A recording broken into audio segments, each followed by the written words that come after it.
ہمارا بخشے جائیں گے، لیکن جن لوگوں نے ساری زندگی گناہ کیے ہوں گے، یہ ایسا تو نہیں نا کہ وہ سارے برابر ہو جائیں، ایسا نہیں ہے، انہیں کچھ نہ کچھ مشکل کا سامنا کرنا پڑے گا۔ اور جنہوں نے ساری زندگی اپنے رب کو راضی کیا ہے، پھر وہ تو پکے انشاءاللہ اللہ کے کرم سے جنتی ہیں۔ اگر قبلہ حاجی صاحب کی بات کی جائے نا، تو حاجی صاحب کی زندگی کے دو دور نظر آئے ہیں جو ہم ان کے رشتہ دار ہیں، یقیناً آپ بھی رشتہ دار ہیں، ان کے ساتھ آپ کا کافی وقت گزرا ہے۔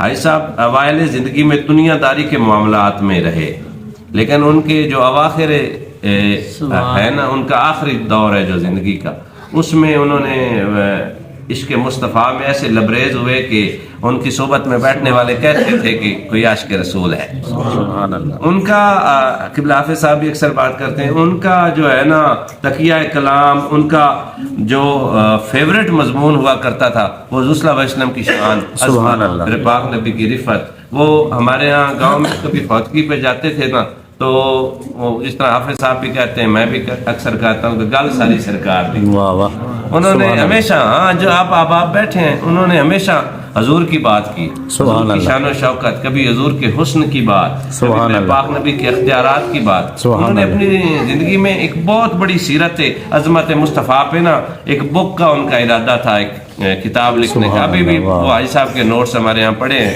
انشاءاللہ اللہ نے توفیق دی تو اسے ہم پبلش بھی کروائیں گے پروف ریڈنگ کے بعد۔ پھر حاجی صاحب کو اگر ایک عاشق رسول کی حیثیت سے دیکھا جائے تو وہ عشق مصطفیٰ ان میں کوٹ کوٹ کر بھرا تھا۔ سبحان اللہ۔ ہماری فیملی میں اپنی فیملی کی بات کروں، 2-4 بندے ایسے ہیں جو پاک نبی کا نام سن کر رو پڑتے ہیں، ان میں حاجی صاحب سر فہرست تھے۔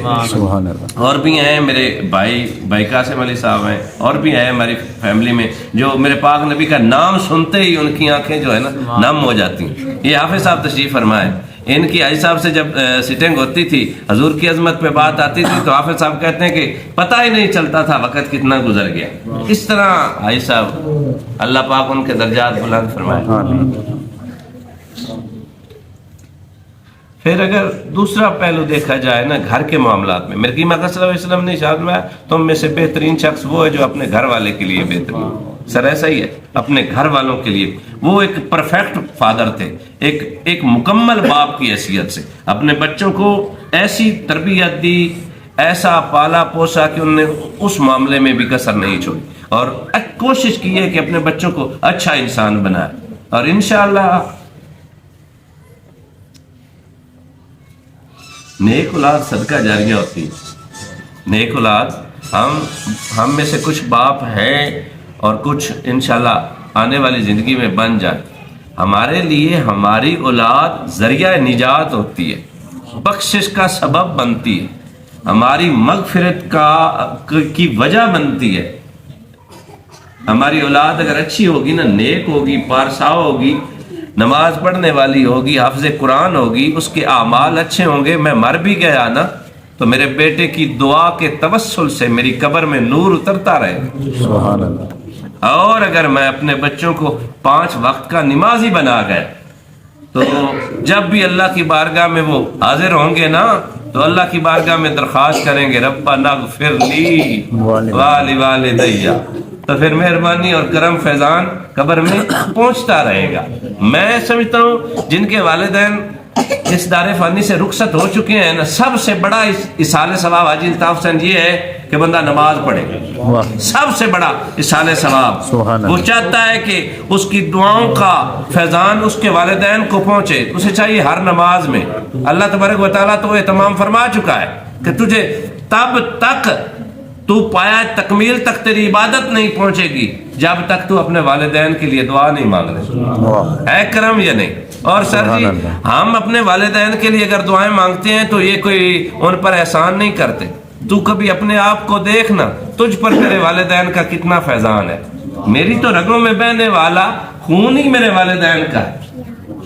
میں اگر کھڑا ہوتا ہوں، میرے جسم میں ہڈیاں ہیں، تو یہ بھی والدین کا فیضان ہے۔ جا کر چومنا اس ماں کے قدم جس نے تجھے پروان چڑھانے کے لیے اپنا خون بھی تجھے دیا، اپنی توانائی بھی تجھے دی، اپنی طاقت بھی تجھے دی، وہ خود بھوکی رہی، اس نے تیری خوراک کا اہتمام کیا۔ آپ پڑھے لکھے آباب اگر ہیں تو ذرا اندازہ لگائیے نا، جب ماں حاملہ ہوتی ہے نا، اس کے شکم میں اس کا بیٹا آ جاتا ہے تو وہ کمزور پڑ جاتی ہے، وہ ضعف کا شکار ہو جاتی ہے، وہ اس میں خون کی کمی ہو جاتی ہے۔ کیوں ہو جاتی ہے؟ سارا تو خون میں اور آپ اپنی والدہ کے شکم میں خون چوس رہے ہوتے ہیں، وہ ہمیں پروان چڑھا رہی ہوتی ہے۔ اور اگلی بات بھی سر دیکھو نا، ایک ماں بھائی صاحب جب اپنے بچے کو جنم دیتی ہے نا، موت کی دہلیز کو چھو کر واپس لوٹتی ہے۔ ہاں، کس لیے؟ اپنی اولاد کے لیے۔ کس لیے؟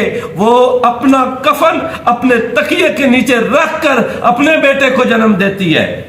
سر جتنی تکلیف ایک والدہ اپنے بچے کو جنم دینے میں برداشت کرتی ہے، اتنی تکلیف عام معمول میں اگر کسی بندے کو دی جائے تو شاید مر جائے۔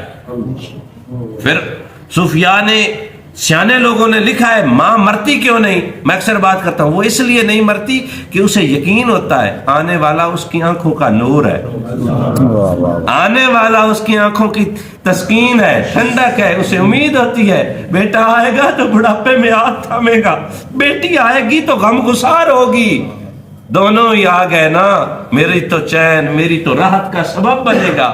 تو ہمیں چاہیے نا سر ہم اپنے والدین کی خدمت کریں، ہم اپنے والدین کا عصائے پیمبری بنے، ہم اپنے والدین کے دکھ بٹائیں۔ یار ہر گھر میں ایک شخص درخت لگاتا ہے اس امید اور اس توقع کے ساتھ، درخت پروان چڑھے گا نا، اس کی چھاؤں کے نیچے بیٹھوں گا، جب گرمی محسوس ہوگی اس کی ٹھنڈی ٹھنڈی ہوائیں مجھے میسر آئیں گی۔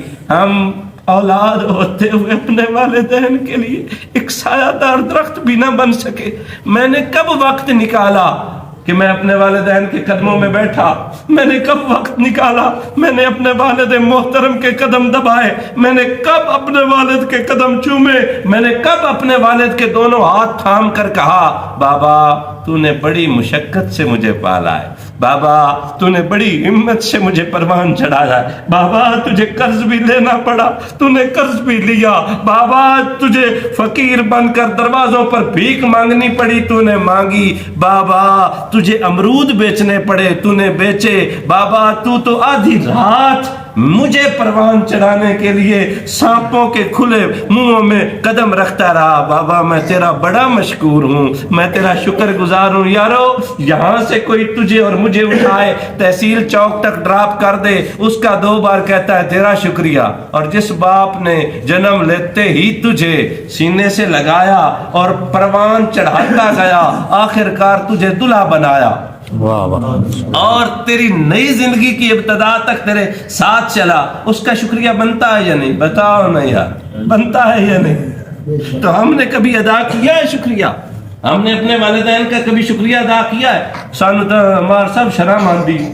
میں وہ آج دل کرتا ہے فوجی صاحب، آج وہ احساس تھوڑا بعد میں ہوا ہے، لیکن الحمدللہ میری فیملی جانتی ہے میں اپنے والدین کی خدمت کرنے والا بیٹا ہوں، لیکن آج پھر دل کرتا ہے میں کبھی اپنے باپ کے قدموں میں بیٹھوں نا، وہ چارپائی پہ بیٹھا ہوں، میرا دل کرتا ہے کہ میں اس کے قدموں پہ دونوں ہاتھ رکھ کر نا اس سے پوچھوں بابا بتا میں تیرا کیسا بیٹا ہوں، بابا بتا نا میں تیرا کیسا بیٹا ہوں۔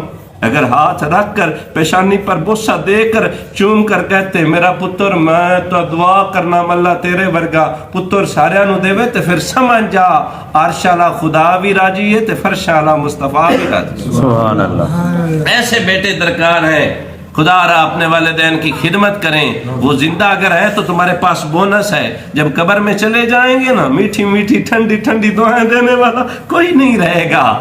آج ان کی قدر کریں، قدر نعمت قدر زوال کے بعد ہوتا ہے۔ ہم تھوڑے نادان ہیں نا، ہمیں ان کی اہمیت کا اندازہ نہیں ہوتا۔ خدا را آج اپنے والدین کی خدمت کریں، آج ان کی غم گساری کریں، آج ان کے پاس بیٹھا کریں، آج ان سے پوچھا کرے بابا تو کوئی حکم کرنا، کوئی میری ڈیوٹی لگانا، میں تیری بہن اپنی پھپھو کے ہاں کچھ امداد لے کر جاؤں، بابا بتانا میری بہن تیری بیٹی اس کے بارے میں اگر تو فکر مند ہے تو میں کچھ اس کے راشن کا بندوبست کروں، بابا جو چیز تجھے پسند ہے بتانا۔ کبھی کسی نے کہا ہے اپنے والد کو یا اس سے پوچھا ہے بابا تیری کیا پسند ہے؟ بچپن میں تو مجھے آج پتا ہے میرا ابو بکر کیا کھاتا ہے، مجھے پتا ہے محمد شہر کیا چیز پسند کرتا ہے۔ یارو کبھی ہم نے یہ بھی دیکھا میرے بابا کو جلیبیاں پسند ہے، میرے بابا کو مٹھائی پسند ہے، آج 10 دنوں کے بعد 1 ماہ کے بعد میں لے جاؤں نا گرما گرم جلیبیاں